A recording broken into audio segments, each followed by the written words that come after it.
You're listening to The Interactome, a podcast by a group of young researchers who want to connect you to the world of science by sharing their stories and perspectives. Just in case their bosses are listening, they want to remind you that the opinions expressed here are their own. They also want to remind you not to take anything they say as medical or professional advice, as they are not doctors. Not yet, anyway. Stay tuned about that. And, without further ado, welcome to the Interactome.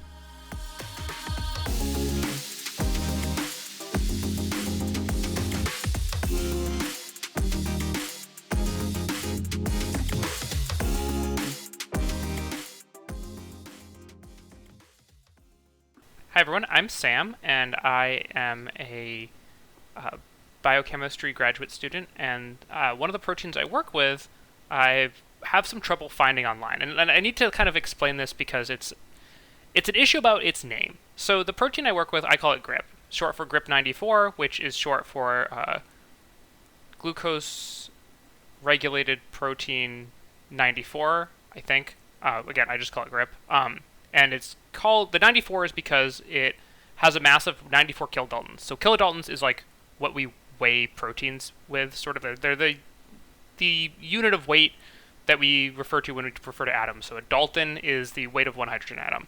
So okay, that so far makes sense. It does things when glucose comes into a cell. And it also goes by another name more broadly, is that it's an HSP90. So it's a 90 kilodalton, because we're rounding to the first one discovered, protein, and it's a heat shock protein. That's what HSP stands for. So it's a bit like, it's a way we stress out bacteria as we change the temperature. It's like if you were happily sitting outside on a cold day, someone jammed you into a sauna and then pulled you out, you'd be unhappy. You'd say that you were maybe heat shocked, and that's what we do to proteins. Well, that's what we do to get these proteins. We'll heat shock a cell like a bacterial cell, and then they'll make heat shock proteins. So that's why they got their name. But here's the problem. I go to look this up on a protein database, and it's not called any of these things. So this is a big protein database called Uniprot. It's supposed to be like all of the proteins we've ever discovered. And the first time I went looking for it, I couldn't figure out where it was. And the reason is because they call it endoplasmin. Wait, what? Yeah, it's not a name I've ever actually called it. It's not a name that anyone in the field, as far as I know, has called it in a long, long time. And it sounds like something that the Ghostbusters would say. Wait, how do you spell that? Endoplasmin? Endoplasmin? Endoplasmin. Interesting. Okay. I don't know. It sounds like something out of Ghostbusters, right? It's like like they're tracking down a spectral Tyrannosaurus Rex and it has left a trail of endoplasmin. I know it's ectoplasm, but it's like, what on earth?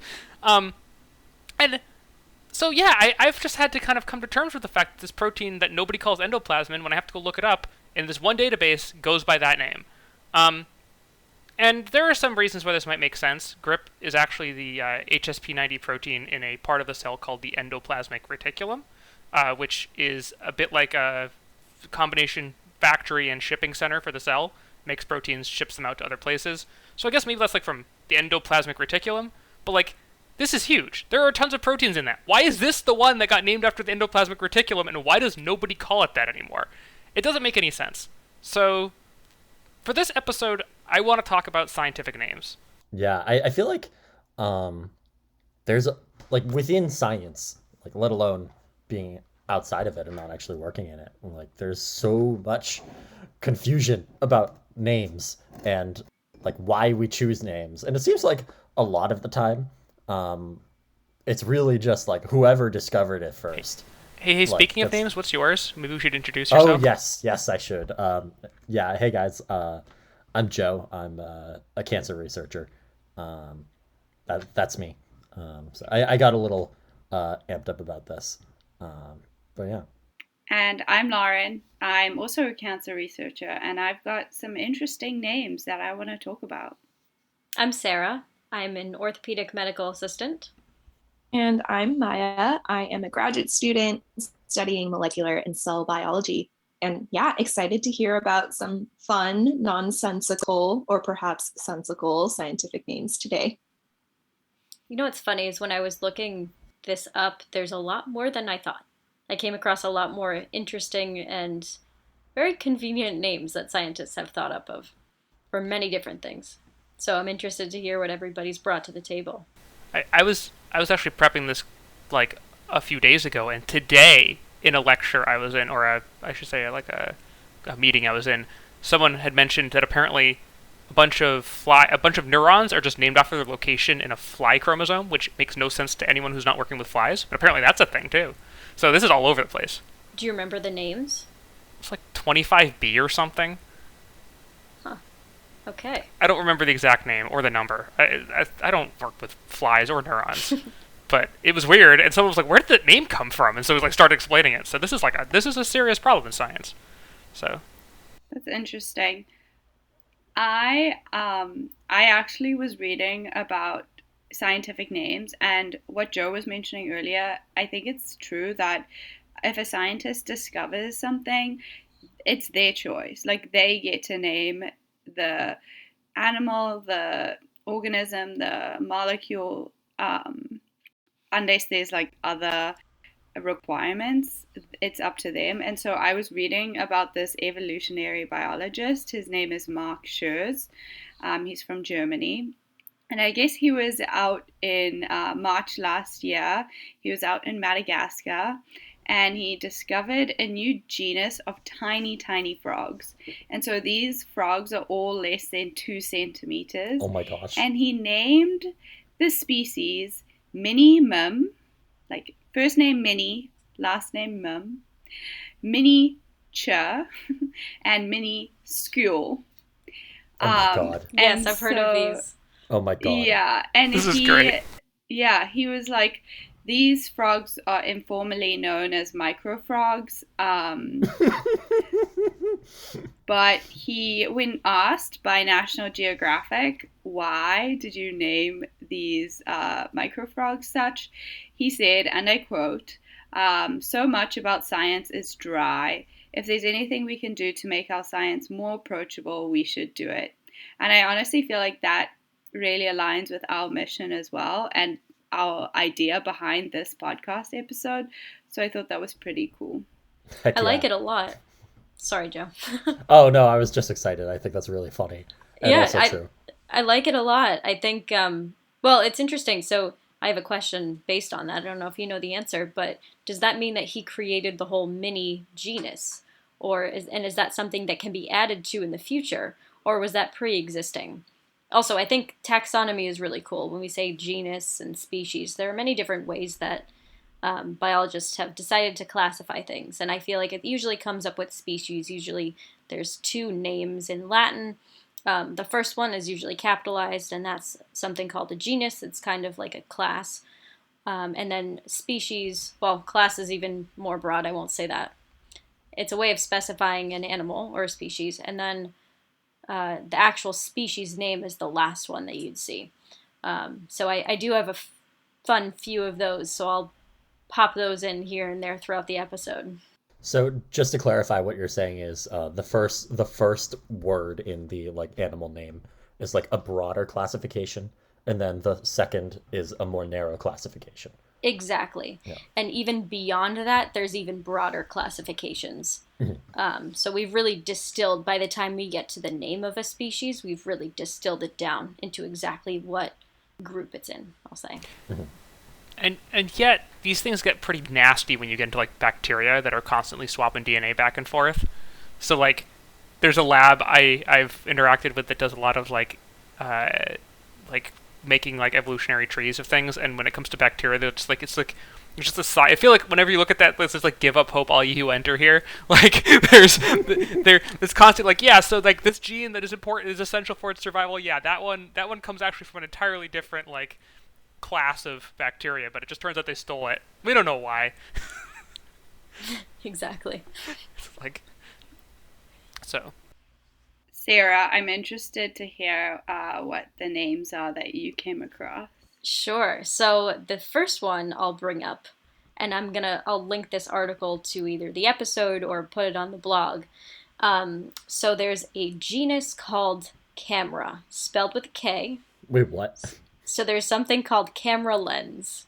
So it's Kamera is the genus, and then lens, as you'd spell lens. and it is a single-celled organism. So the article says, it was in 1991 when scientists must have thought, hey, we should use a camera lens to see this better. And I don't know if that's necessarily true around the naming. I'd have to dig deeper into it, but I think that's a fun one. It's going to take a very certain kind of lens. I can't get pictures of single-celled organisms with my camera. I tried with C. elegans once, but I managed to misplace the part I needed. That was real fun. I think it left. C. elegans are roundworms. Oh yeah. C. elegans is Caenorhabditis. I don't know how to pronounce his first name. Elegans. So that's a lot of times. Being honest, I don't know how to say it either, but there's like several letters in there. Everyone likes to abbreviate the genus name if they can get away with it, like E. coli. E. coli, yeah, being the good one. Mm-hmm. Poor Philip Escheriche getting his name knocked out of there. Real quick fun fact, camera lens is the only species in the genus Camera. So if any of you decide to, go out and discover a new multi or unicellular bacteria species, maybe you can add to the genus. Maybe. Well, it has to be kind of biologically related to camera lens, right? Yes, that's true. You could try to find that. Mm-hmm. Maybe use your sequencing. I just want to clarify, there's no way Escheriche's first name is Philip. There's no way I'd remember that. It was probably like Gustav or something. I'm not going to bother necessarily looking up. I'm just proud that I remembered Escheriche was a person. So E. coli, if you really want to scold E. coli, its full name is Escherichia coli. So, you know. Just E. coli is fine. Yeah, that's what all his friends and enemies and everyone else called it. Yeah, what I think that's cute about the camera lens is that they made the choice to do it with a K instead of a C for camera. And I don't know, for some reason that just reminds me of like the Kardashians. It's funny. Specific choice to have a K name, so that'll be cute. Maybe there could be like, I don't know, like camera vlog could be like a new one. Camera shot, I don't know. The possibilities are endless, and so is biology. So if it was that's hard really to find, beautiful. if it was hard to find, it would be camera shy. Oh, I like that one. I like that one. That was such a bad joke. Yeah, that was good. Most of these names are. Yeah. Well, what I think is funny is like a lot of the ones I came across, and I'll tell you another one later. A lot of them don't spell them correctly. And I don't know if they're just doing that to be funny or if they're trying to be more sleuthy with the name. Obviously, once you say the name and even see the name, you're like, okay, I know exactly what that's supposed to be. Mm-hmm. But it's interesting. I don't know if they're trying to make it look more fancy or what the motivation there is. You're secret Kardashian fans. That's why. Yeah, don't tell anyone. I mean, there was also the whole thing of like trying to make it look like it's Latin, but none of it's actually Latin. Exactly. That's what I was trying to get at. I don't know if that's true. But I don't know, would K be more Latin-ish? I don't know. I'm no expert. Latanic? Latanic? Making up words too. It's been a week already. So does anyone else have any fun names? Yeah, I have one. This actually stems from the fact that whenever I'm in bright sunlight and look kind of somewhat indirectly at the sun, I never stare directly at the sun. I Very sneeze. good, Joe. I sneeze. Great job. And so my girlfriend pointed it out to me, and she just thought it was really funny. I thought it was funny, but I also was trying to figure out, why do I do that? Like, why does my dad do that? But my mom does it. Why do some people do it, some people don't? Because it seems to be like an actual thing. Like, I've seen multiple other people do it. And so I Googled sneezing at the sun, and I came up with this really, really funny biomedical term. One sec. I can't remember the full name of it. So let me just pull it up here real quick. It's called autosomal dominant compelling helio-ophthalmic outburst syndrome. And autosomal dominant meaning like it's associated with a gene, and you only need one copy of that gene to have the trait. So I probably got the gene from my dad. And helio-ophthalmic, that has to do with the sun and some neurobiology, I think. Ophthalmic is eye, so I think oh, sun okay. eye it kind Yeah. of goes to. Makes sense. But yeah, scientists abbreviate it as Achoo Syndrome. How Even though it's convenient. not, yeah, even though it's not like actually perfect, like a perfect abbreviation, they've just decided to call it Achoo Syndrome. And apparently, Achoo Syndrome is associated with like this one single mutation where just like one rung in the DNA ladder has been switched to something different. And they think it has to do with the fact that your nerves like kind of develop a little differently. So the nerves in your eyes are a little more connected to the nerves in your nose. So when you get sunlight and a lot of stimulation in your eyes, you feel like you're about to sneeze, which is, yeah. I don't know. I just found that really funny. I really thought it's cool how you're talking about like how it's not a perfect abbreviation, but the scientists in question were like, we see the opportunity and we're going to take it. Absolutely. It's too good Absolutely. to pass up. Well, we also just pronounce things funny. So, like, I was talking about grip, the protein I work with. This is GRP. There's no vowels in there. It could be grop. It could be gorp. Like, it could be gripe. We chose grip, though, so, I think that's always funny because like whenever we do like journal clubs or like we read papers together in my lab and we're saying like the names of like genes and proteins out loud for the first time, I'm like, oh, that's how other people are saying it. This is completely different from how I was saying it in my head. Yeah, that happens to me on a regular basis. Or I hear, people in the lab or around, like on my floor, talking about a certain gene they work with and they call it, like grip. And then I see them present on it and I'm like, that's not grip, that's GRP. I was like, this is not what I was imagining the past year that I heard you talking about this gene. Oh, so you're not one of the cool kids, then? No, I'm clearly not. I'm a cold-hearted scientist. Clearly, I'm not cool. Scientists don't have feelings. So, Clearly not. I don't remember... Can I start a quick debate? Sure. Unless Sam, you were going to talk about... I was just going to say that I've been there for one of those names. Like, I've been there for when it started. We were working with these proteins that had been previously uncharacterized. I think I was actually the first person to purify it, but like, to clarify, this was the easiest protein purification I've ever done. So, like, this was not... I didn't do any, like, heavy lifting here, but... it was just, like, some weird, obscure protein, and we'd figured out that it might be doing something, and so, like... We went from the abbreviation where it was being kept in the databases, and we had like already come up with a fun name for it. And I think there were only like probably at the time like 4 of us actually looking at it. And this was like, it's public now, but I think at the time it was like under an NDA, so we were definitely the only 4 people who we could talk to about it, and we already had a nickname for it. Like it was already doomed to have a funny name. But yeah, you can go ahead, Sarah. I just wanted to say like I've been there for that, and it really is just as much like, oh, this is what the cool kids call it. Like it's really what happens.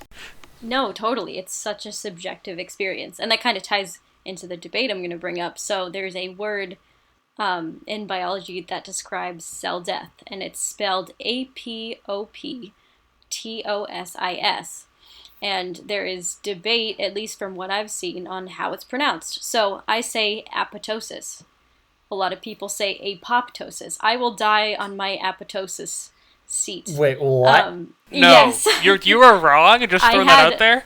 We can no longer be friends. It's We can no apoptosis. longer- You are Apoptosis. objectively incorrect. I really don't think so. I think it's apoptosis. I could be wrong. I will admit. But I had a really good biology professor who was very knowledgeable, who was adamant. Apoptosis. I love this. Okay, so apoptosis is cell death. How about the other cell death mechanism? Autophagy? We're gonna relitigate this. Wasn't that just like our last episode? Oh my god. I've only ever heard autophagy. Thank you. Oh, my lab says autophagy all the way. Autophagy. No, that's just not allowed. Oh, okay. That's just I not think, allowed. you know what's funny? I think it might depend what country you come from. Because I think certain like regions of the world put their emphasis on different like syllables, right? So maybe if you're overseas, you would be more autophagy. That, and also I think what research field you're in. That's true. Yeah. I think a different research fields, just because of the people you know, will actually pronounce words a little differently. I don't know for sure, but that's my sense. It's funny. I've always wanted to like dig into where the words actually come from. I mean, I think most are probably based in either Greek or Latin, but based on those rules of pronunciation, what's the quote unquote real way of pronouncing these scientific words? Yeah, but like also like we do this. Everyone does this regionally. It's not right or wrong. I mean, linguistics would say, well, okay, I'm not a linguist, but I like linguistics, and I feel like a linguist. Not that there's one here, so I'll play one for TV.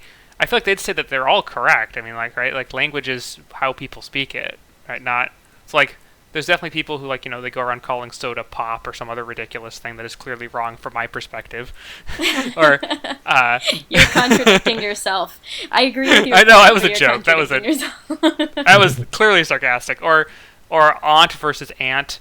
Right. We all have different ways of saying things, and the scientific communities they're not split the same regional ways we do, but like there might as well be a regional split between molecular biologists and chemists, right? Right. It's no different. It's still words at the end of the day. Maya, do you have any interesting names to share? Yeah, you bet I do. So, if you did not know this about me, I am a huge Pokemon fan. So, yeah. So, I personally do not work with the protein I'm going to mention, but I found it purely just on the internet, like probably on some like clickbait article. But I was so excited to find out that there is a cute little protein in our cells called Pikachurin. I love that. So, for those of you who don't know, Pikachu is like one of the best Pokemon, and we can probably like pop up a picture, or I can describe it. But Pikachu is like that little yellow mouse Pokemon. He's like the big mascot for Pokemon, so you'll often see him like in the games and on the Pokemon like TV shows and like in different advertising. So he's just like the thing that represents Pokemon. So as a child, I grew up with Pokemon very near and dear to my heart. So I was really excited to see that scientists all around the world also grew up with Pokemon near and dear to their heart. So the way that Pikachurin got its name is basically Pikachurin was discovered by scientists in Japan.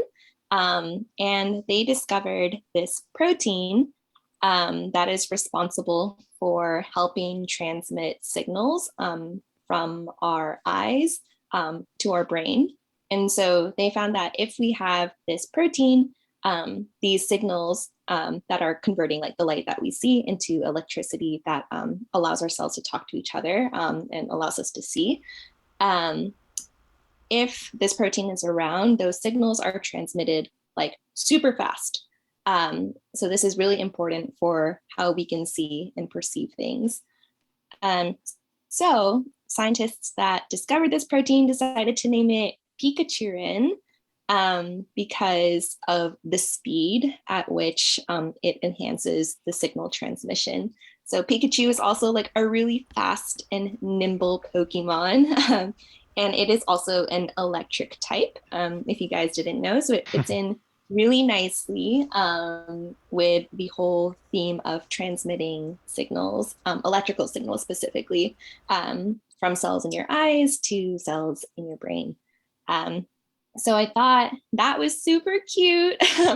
And I think that it was just like really wholesome to see somebody just like representing their favorite Pokemon out there, immortalizing it forever as the name of a protein. So I think it just kind of like is a cute little tale of like how scientists come from a lot of different places and they have a lot of like different hobbies and backgrounds.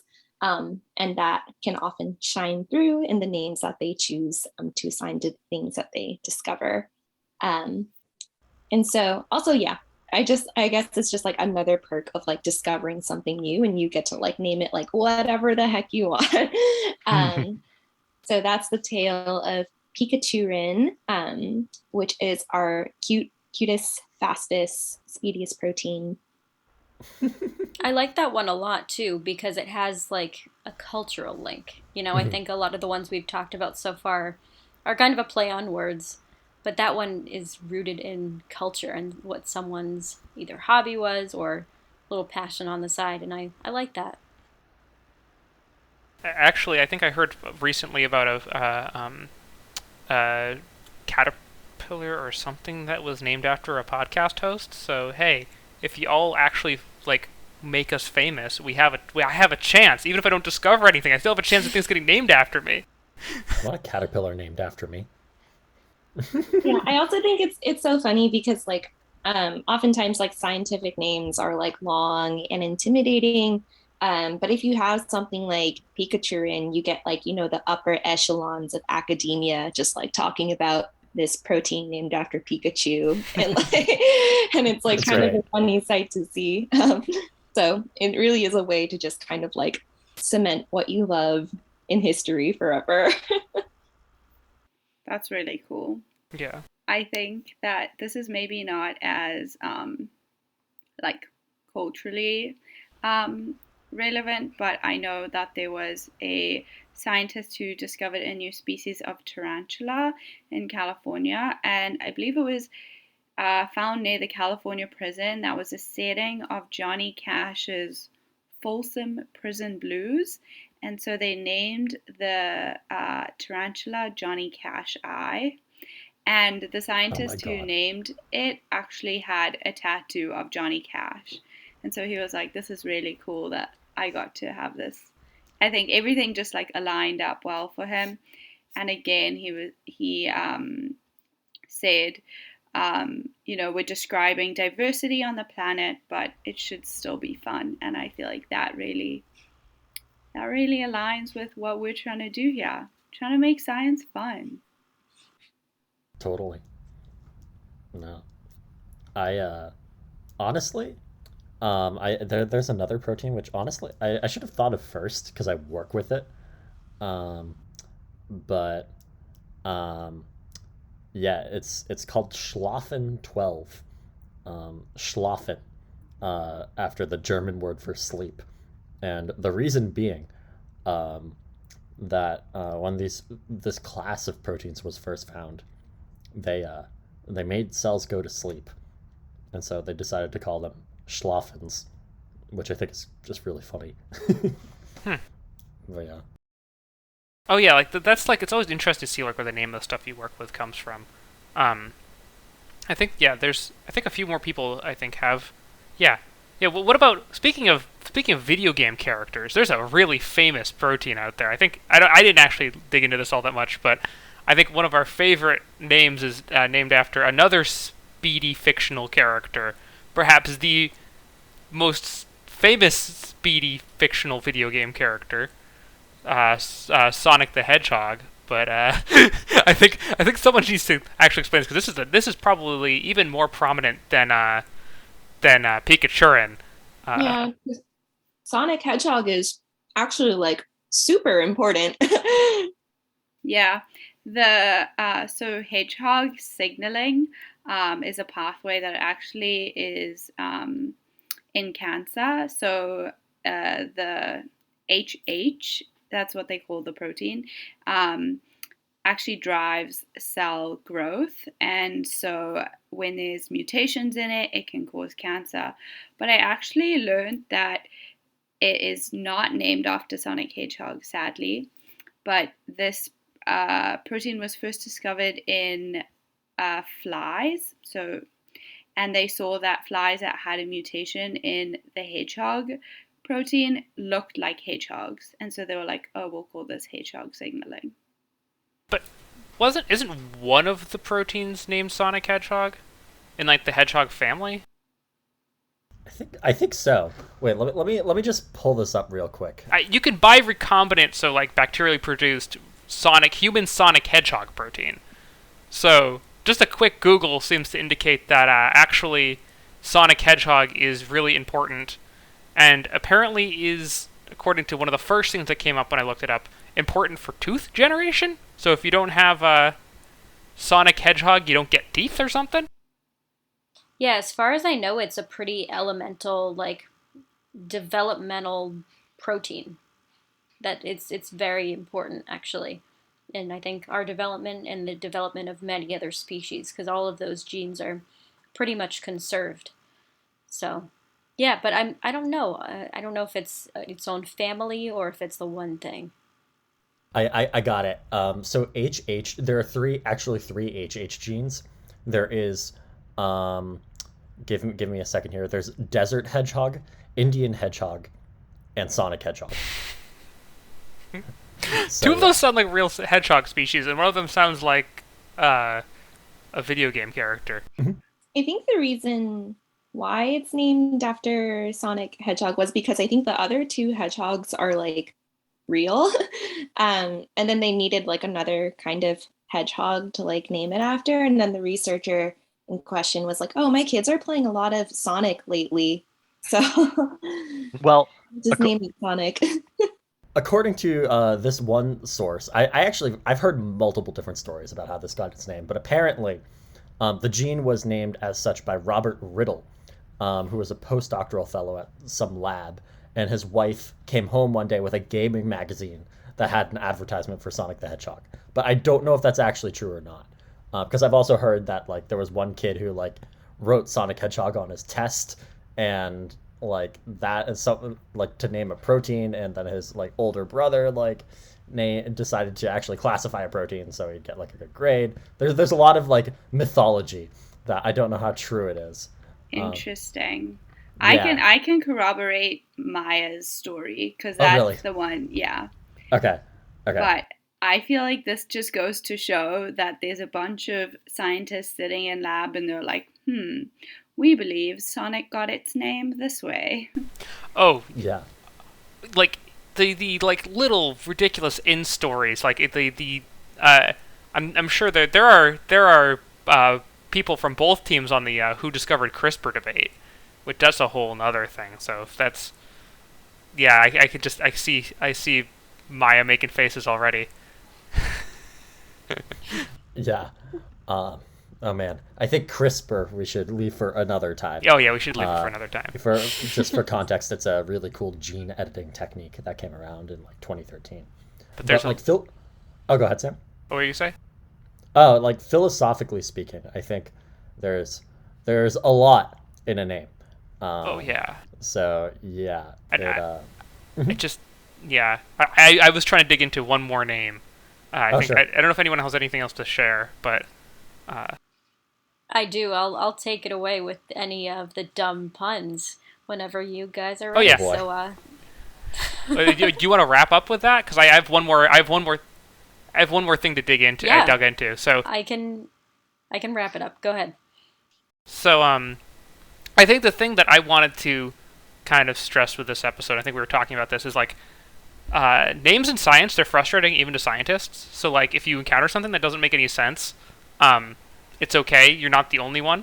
And so I was when I was an undergrad, I was working with a lab that worked with a protein that has a bunch of what are called ring domains in it. So if you're not familiar with like looking at a protein structure, which I doubt many non-scientists are, there's a way of drawing proteins that is like you kind of like have like squiggles, so you can draw like there's parts of protein called alpha helices that are like helical. They're like a corkscrew, and then there's beta sheets, which we draw as like straight lines with little arrows on the end to point which way they're going. And these diagrams are called like Richardson diagrams, or more commonly like just the cartoon view. So like I was looking at one of these of a protein that is a it sticks these things called ubiquitins on other proteins, and those are just like, like garbage stickers, like send this to the trash, kind of like that's their kind of their role. And this protein is it was like a ring family ubiquitin ligase, and I was like thinking ring, okay, so this is a structural thing, and it is. A ring domain is a structural feature on a protein. So I'm like looking through all the squiggles and corkscrews and lines and things. I'm like looking at it, I'm like, so where's the ring domain? So like we have these things, there's other structures that have names, so like a beta barrel, so those sheets are called beta sheets, and it's like a barrel made out of beta sheets. Or you have like a coiled coils, where those helices are like wrapping around each other. It's a coil made out of coils. Makes sense. So I'm thinking of ring domain, I'm looking for a circle. I'm looking for like a donut, right? I'm figuring a ring domain is going to look kind of like a donut. I'm like, turn this protein structure around, and I see no donuts. I'm like, what on earth is going on here? And it turns out that ring is actually an acronym. And like all these cute names where it's just like, this is Achoo or something. Well, ring is a bad one. Ring stands for really interesting new gene. They didn't know this structure. It was just like, we found this thing and it's really interesting. And I decided to dig into this because it was making me angry, like, so looking through the history of it, and I honestly couldn't figure out why they called it really interesting new gene. The first paper to name it had already kind of started to call it, they called it Ring 1, really interesting new gene 1 was the protein they were looking at. And this was, like, in the early 90s, when, like, computers were finally getting to the point where you could, like, build databases and search them, like, regularly. And this paper was actually like a computer search program, so they'd found this really interesting new gene, and they were searching it on this big old Fortran program on a big mainframe computer that, was the size of my apartment or something. I don't know. So they were just looking for this really interesting new gene as like a target sequence or something, and the name stuck, much to my, undergraduate level research confusion, looking at this structure, looking for a donut that never existed. And like, this is a really important structure. It's in proteins that bind to metals. So like, these are things that like are really common. They do things like work with DNA. They, are really important for like cancer and cell survival and all sorts of things like that. And they're called ring family proteins, and they're really interesting new gene family. And it's really aggravating, but it exists, and someone decided to troll the rest of us really good. So it to really aggravating new gene. Yeah, the Rang domain. Rang. It's not new anymore, so it'd be like Raung, really, Raug, really aggravating old gene. Oh my god. It was not fun.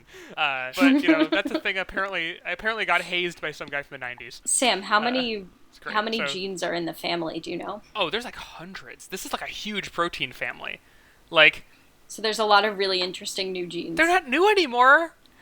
I know. They're probably not new in an evolutionary sense or anything. They're just still interesting. They're just there. It's just this person was just like looking through a bunch of DNA sequences and like, this is a really interesting new gene. And like, they couldn't think of anything better. They couldn't have called it like, I don't know, Professor Eggman or something. Like anything different. Like, they couldn't have called it like Mario and Luigi. Just come up with like some funny name that isn't confusing. It's just weird. No, it had to be something that means something that wasn't there. So, I guess I spent this time venting about bad scientific names. But if you all are ever doing research, or just like looking stuff up, like don't let that discourage you. It's probably just as ridiculous as it looks. So. Yeah, definitely don't let anything intimidate you, and I will take it home with some food for thought and some horrible, horrible puns that scientists have made. So, get ready. I have a lot of them. Oh boy. There is something, genus Vini, V-I-N-I, and then the species name is Vidivici. So, oh my god. Vini Vidivici, which translates to I came, I saw, I conquered. However, the species is now extinct. Oh. Which I don't know if they conquered, but that's quite all right. The next one is the genus Agra. There is Agrophobia. There's an Agra Sasquatch. There's an Agra Yeti. There's an Agra Ichabod. And my personal favorite, Aggravation. These are all types of beetles. A lot of insects I find have the very funny, just totally out there names. There's a lot of insects, right? There are a lot He's of gotta be insects. like running out of names. I have one last genus that is probably my favorite. It's spelled Gelae. So again, kind of an interesting spelling, but once you see the other half of the species, you know exactly what it is. Baen, jelly bean, or however they want to pronounce it, jelly bean or gele bean.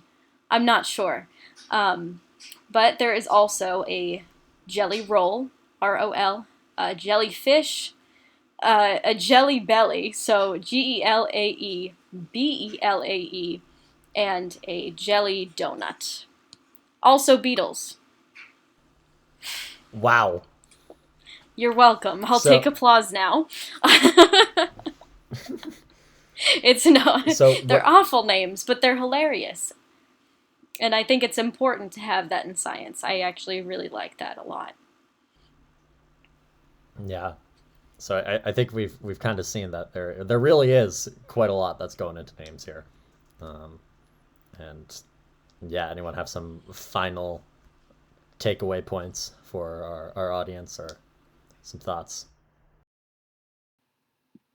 I think the big lesson here is try not to feel intimidated by names that look difficult to pronounce, because they may just say jelly bean. And maybe there is a broader story behind that and goes more into depth, but also sometimes it doesn't, and sometimes the names behind things are very disputed, like Sonic Hedgehog. So I think as you move forward into looking at different scientific names, just know that the community is pretty approachable, and try not to be too intimidated. Thanks for listening. We are now hosted on most major podcast platforms, including Audible, Google Podcasts, and Spotify, so make sure to subscribe. We should also be on Apple Podcasts soon. For more content, you can follow us on YouTube at Interacto Media, read our blog post about cancer at interactomedia.org, and join the conversation on Facebook and Twitter at The Interactome, and on Instagram at interactome_media. We'd love to hear your thoughts about this episode and science in general, as well as what you'd like to see next. Stay tuned for more episodes coming soon. I'm really excited for what we have planned.